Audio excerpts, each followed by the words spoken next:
Hello dear students, welcome back to my channel Edu colours.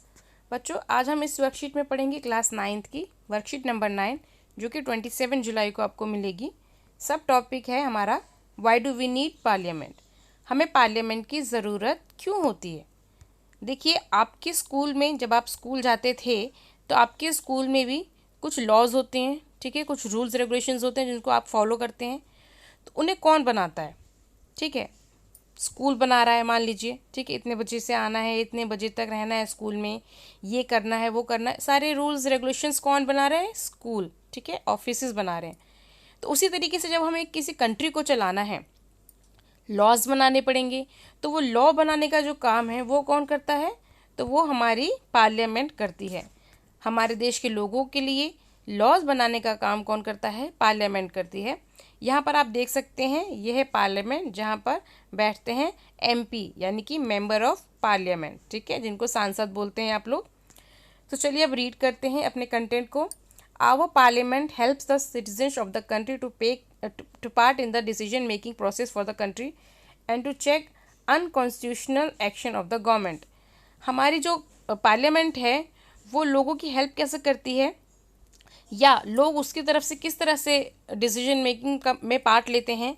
देखिए, parliament जो है वो जो भी काम अनकॉन्स्टिट्यूशनल है, गवर्नमेंट अगर कोई ऐसा काम कर रही है जो कि हमारे संविधान के खिलाफ है, तो उसको लगाम लगाती है, उसको रोकती है, ठीक है। हमारे डिसीजन मेकिंग प्रोसेस में सबसे इम्पॉर्टेंट रोल किसका होता है? पार्लियामेंट का होता है, ठीक है। तो ये सारे काम पार्लियामेंट करती है। People decisions should be respected. जो हमारी जनता है उनके जो डिसीजन है वो सम्मानजनक होने चाहिए, यानी कि जो भी वो काम कर रहे हैं, पार्लियामेंट जो काम कर रही है वो, क्योंकि पार्लियामेंट में जो लोग हैं बेसिकली वो जनता के द्वारा ही चुने हुए हैं, लोगों ने ही इनको अपना रिप्रेजेंटेटिव बना के भेजा हुआ है।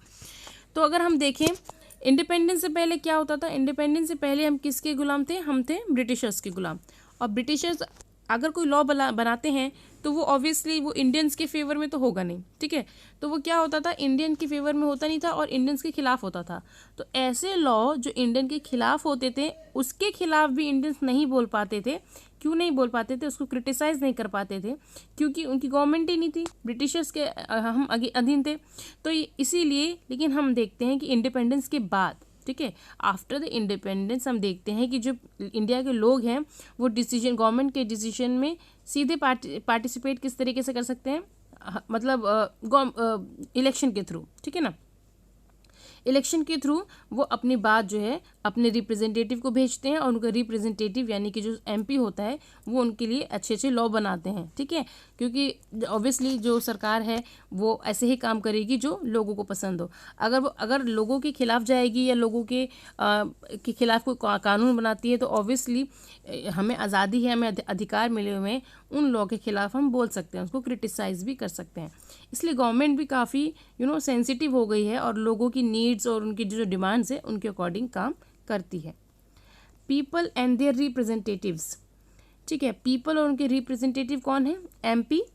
The decision of the country are the most important, ठीक है ना। The citizens of the country are the most important, ठीक है। किसी भी कंट्री में सबसे इम्पॉर्टेंट कौन होते हैं? सिटीजन, क्योंकि वही इलेक्ट करके लोगों को पार्लियामेंट में भेजते हैं। Citizens elect their representative to the parliament, ठीक है। देखो जो मैंने अभी बात बोली थी वही बात बोली, ठीक है। The group of elected representative forms the government, ठीक है। और जो ये लोग रिप्रेजेंटेटिव होते हैं हमारे, यही आगे चल के गवर्नमेंट बनाते हैं। तो हम इनडायरेक्ट वेज में एक तरीके से उसमें पार्टिसिपेट कर रहे हैं गवर्नमेंट को बनाने में। The group of all the representative elected by the people is called parliament, ठीक है। और जो भी सारे लोग हैं इनको मिला के क्या बोला जाता है? एमपीज को मिला के क्या बोला जाता है? पार्लियामेंट बोला जाता है। This parliament controls and guides the government, ठीक है। ये पार्लियामेंट सरकार को कंट्रोल करती है और दिशा निर्देश देती है। In this way through the representatives the people form the government and control it. इस तरीके से जो गवर्नमेंट है, वो जो पीपल हैं वो गवर्नमेंट बनाते हैं, इनडायरेक्ट वे बना रहे हैं और कंट्रोल भी कर रहे हैं। अब आप यहाँ पे देख सकते हैं, यहाँ पर आपको दिख जाएगी हमारी पार्लियामेंट में कौन कौन से एक तरीके से चीज़ें होती हैं, कौन कौन लोग होते हैं। देखिए, पार्लियामेंट में सबसे ज़रूरी है प्रेसिडेंट, देन राज्यसभा और लोकसभा। राज्यसभा जो है हमारा, ये हमारा एक हायर हाउस है, ठीक है ना। और जो लोकसभा है ये लोअर हाउस है। हालांकि ऐसा वर्ड कहीं यूज़ नहीं हुआ है, लेकिन फिर भी हम इसको हायर हाउस और लोअर हाउस बोलते हैं। लोअर हाउस होने के बावजूद भी लोकसभा जो है वो ज़्यादा पावरफुल है। ठीक है, अगर फाइनेंशियल अगर कोई भी अगर मनी बिल है या कुछ भी है तो वो जो है सबसे पहले लोकसभा में ही पहले आएगा, उसके बाद वो राज्यसभा में जाएगा, और इन दोनों के एक सहमति के बाद फिर वो साइन के लिए प्रेसिडेंट ऑफ इंडिया के पास जाता है। ठीक है, अच्छा, लोकसभा को मान लो मीटिंग चल रही है लोकसभा की, ये देख रहे कौन करता है कि उसका हेड कौन होता है बेसिकली। ठीक है, स्पीकर इसको आप कहते हैं। तो लोकसभा का जो स्पीकर होता है, इन्हीं लोकसभा के लोगों में से एक व्यक्ति को लोकसभा का स्पीकर चुना जाता है, और इन्हीं जो हमारे मेंबर ऑफ पार्लियामेंट होते हैं, इन्हीं में से एक को पीएम भी चुना जाता है। राज्यसभा का जो पूरी मीटिंग्स है इनको कौन कौन देखता है, कौन चेयरमैन होता है इसका? वाइस प्रेसिडेंट होते हैं। ठीक है बच्चों, क्लियर है? अब चलते हैं हमारे क्वेश्चंस की तरफ। सो क्वेश्चन है हमारा, what do you know about parliament?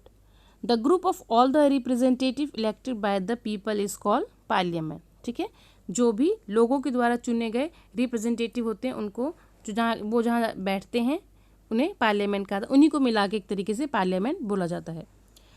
How can the public participate in the decisions of the government? They are able to reach their words to the government through the election. ठीक है, election के द्वारा वो अपनी भागीदारी जो है वो गवर्नमेंट बनाने में करते हैं। उसके बाद अगला क्वेश्चन है, can public criticise government's decision? Explain. In British rule people could not even criticise many decision of the government during the British rule. ठीक है ना, तो यहाँ पर आप क्या लिखेंगे? इन ब्रिटिश रूल पीपल जो हैं, लोग जो हैं वो ब्रिटिशर्स के डिसीजन को क्रिटिसाइज नहीं कर पाते थे। तो ये कट कर देंगे, आप यहाँ से नहीं लिखेंगे, यहाँ तक लिखेंगे, ये कट कर देंगे। ठीक है, यहाँ फुल स्टॉप लगाएंगे गवर्नमेंट के बाद। In doing so they had to face great dangers, यानी कि जब वो ऐसा करते थे, उन क्रिटिसाइज करते थे तो उन्हें बहुत मुश्किलों का सामना करना पड़ता था। But after the independence of the country people now criticise the decision of the government. लेकिन हम आज़ादी के बाद देखते हैं कि जो लोग हैं वो सरकार के फैसलों को, जो भी कानून बन रहे हैं उनके फैसलों पे वो क्रिटिसाइज उनको कर सकते हैं। अब अगला क्वेश्चन है हमारा, how is the parliament considered the voice of the general public? Parliament जो है वो लोगों की आवाज़ किस तरीके से है? देखिए, our parliament helps the citizen of the country to take part in the decision making process for the country and to check unconstitutional, ये अन होगा, ठीक है, unconstitutional action of the government. On this basis parliament consider the voice of general public. ठीक है, लोग जो हैं चुन के भेज रहे हैं रिप्रेजेंटेटिव को, वो रिप्रेजेंटेटिव आगे करके क्या कर रहे हैं? डिसीजन मेकिंग यानी लॉ बना रहे हैं, और जो गवर्नमेंट है उस पर कंट्रोल कर रहे हैं। तो इस तरीके से वो लोगों की ही आवाज़ का काम कर रहे हैं। तो इस तरीके से यहाँ पर हमारे जो पार्लियामेंट है उनके बारे में हमने बता दिया आपको। तो बच्चों, यहाँ पर हमारी जो वर्कशीट है वो कंप्लीट होती है। अगर आपको वर्कशीट अच्छी लगी है बच्चों, समझ में आई है, तो इस वर्कशीट को आगे अपने फ्रेंड्स में शेयर कीजिए। मेरे चैनल एडू कलर्स को ज़रूर सब्सक्राइब करें। वीडियो देखने के लिए बच्चों थैंक यू सो मच।